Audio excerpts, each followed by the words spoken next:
बिस्मिल्लाहिर्रहमानिर्रहीम। अस्सलाम वालेकुम व्यूअर्स। आज मैं आपके लिए मूली आलू की भुजिया बनाने की बहुत ही मज़ेदार सी रेसिपी लेकर आई हूँ। ये इतनी मज़े की बनेगी कि आपने आज से पहले कभी भी इतने मज़ेदार आलू मूली की भुजिया नहीं खाई होगी। तो ज़रूर आप लोग मेरे तरीके से बनाकर देखिएगा और एक बार ज़रूर ट्राई कीजिएगा। इंशाल्लाह ताला आप सबको ये बेहद पसंद आएगी और जो लोग शौक़ से नहीं खाते हैं वो भी बेहद शौक़ से खाना पसंद करेंगे। तो चलिए हम देख लेते हैं इस रेसिपी को बनाने के लिए क्या चीज़ें चाहिए। तो देखिए 2 अदद आलू हैं, मूली के पत्ते लिए हैं थोड़े से मैंने और एक मूली ली है। तो आलू जो से हैं मैंने 2 अदद क्यूब्स की शक्ल में काट के पानी में डिप कर दिए हैं। मूली भी देखिए मैंने काट ली है क्यूब्स की शक्ल में, एक मूली है और मूली के पत्ते 1 कप के बराबर हैं। इनको भी बारीक मैंने काट लिया और अच्छी तरीके से वॉश कर लिया है क्योंकि इनमें मिट्टी वगैरह बहुत ज़्यादा होती है। तो चलिए अब इसे पकाना स्टार्ट करते हैं। तो इसके लिए देखिए मैंने एक कढ़ाई के अंदर आधा कप ऑयल लिया है, उसे गर्म किया है और उसमें आधा चम्मच सफ़ेद ज़ीरा और 4 से 5 लाल सूखी मिर्चें डाल के हल्का सा ज़ीरे को कड़कड़ा लेंगे। जैसे ही ज़ीरा थोड़ा सा कड़कड़ाएगा तो हम इसमें एक छोटी साइज़ की प्याज बारीक चॉप की हुई ऐड कर देंगे।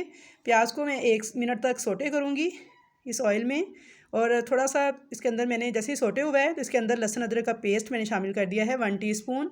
अब इसे लाइट सा ब्राउन कलर आने तक हमने प्याज को लहसुन अदरक के पेस्ट को फ्राई करना है।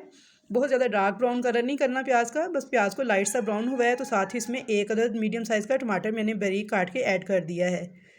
तो अब इसके अंदर हम कुछ मसाला जात ऐड करेंगे। तो मसाला जात में देखिए सबसे पहले है नमक हस्बे जायका, कुटी हुई लाल मिर्च आधा चम्मच, खुश्क धनिया पिसा हुआ आधा चम्मच, हल्दी 1/4 टीस्पून। तमाम चीज़ों को मिक्स कर लेंगे और इस मसाले को 1 मिनट तक भून लेंगे ताकि अच्छे से मसालों का जो कच्चापन है वो ख़त्म हो जाए। तो 1 मिनट तक मसाले को मैंने भून लिया है। अब इसके अंदर मैं आलू ऐड कर लूँगी। 2 अदद आलू थे मीडियम साइज़ के जिन्हें क्यूब्स की शक्ल में कट करके पानी में डिप किया था मैंने। तो अच्छी तरह से आलूओं को 3 से 4 मिनट तक इस मसाले के साथ भून लेंगे। 3 से 4 मिनट भूनने के बाद अब इन आलूओं को मैं दम दे दूँगी बिल्कुल स्लो फ्लेम पर 6 से 7 मिनट तक। पानी बिल्कुल भी नहीं डालना आपने। तो देखें 6 से 7 मिनट हो चुके हैं, चेक कर लेते हैं।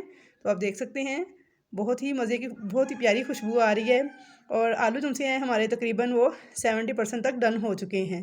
तो अब बाकी जो से हैं वो मूली के साथ पक जाएंगे। तो अब साथ ही इसमें मूली शामिल कर दी है मैंने। अब मूली को भी इन आलूओं के साथ भून लेंगे। 2 से 3 मिनट तक अच्छी तरह से इसे भूनेंगे और इस रेसिपी में व्यूअर्स हमने पानी का एक कतरा भी शामिल नहीं करना, ये अपनी ही स्टीम में सारी चीज़ें पक के तैयार होंगी। अब साथ ही मूली के पत्ते मैंने शामिल कर दिए हैं, तकरीबन 1 कप के बराबर पत्ते हैं मूली के। और बस लोग बहुत ज़्यादा मूली के पत्ते ऐड करते हैं तो बहुत ज़्यादा अच्छे नहीं लगते, तो बस 1 कप के बराबर मैंने डाले हैं इस रेसिपी में और इतने ही अच्छे लगते हैं। इसे अच्छी तरह से मिक्स कर लेंगे। जैसे ही हीट लगेगी ये पानी रिलीज़ कर देंगे। तो अब इसे इसी पानी में और इसी स्टीम में ये पक के तैयार होगा सालन हमारा। इसमें पानी हमने बिल्कुल भी ऐड नहीं करना। तो देखिए अच्छी तरह से मैंने इसको मिक्स कर दिया है। अब इसको हम कवर कर देंगे और बिल्कुल दम वाली आंच पे 30 मिनट तक पकाएंगे। तो चलिए इसे कवर कर देते हैं। मिक्सिंग इसकी अच्छी तरह से हो चुकी है, बुनाई भी मैंने कर दी है 2 से 3 मिनट। तो कवर करके 30 मिनट तक इसे दम दे देंगे। तो 30 मिनट के बाद देखें ऑयल भी इसका सारा सेपरेट हो चुका है, मूली भी बहुत सॉफ्ट हो चुकी है और आलू भी गल चुके हैं। बहुत लजीज मूली की भुजिया बन के तैयार हो चुकी है। तो व्यूअर्स ये बहुत ही ज़बरदस्त सालन बन के तैयार होता है। आप इसे एक बार बनाकर मेरे कहने पे ज़रूर ट्राई कीजिएगा तो इंशाल्लाह ताला आपकी फ़ैमिली को ये ज़रूर पसंद आएगी। तो देख सकते हैं मैं आपको चेक करवा रही हूँ कि आलू और मूली दोनों कितने अच्छे से गल चुके हैं। तो अब ऊपर से हम 3 से 4 सब्ज़ मिर्चें और थोड़ा सा सब्ज़ धनिया डाल देंगे। इसे मिक्स कर लेंगे और अब मैं आपको डिश आउट करके दिखाती हूँ।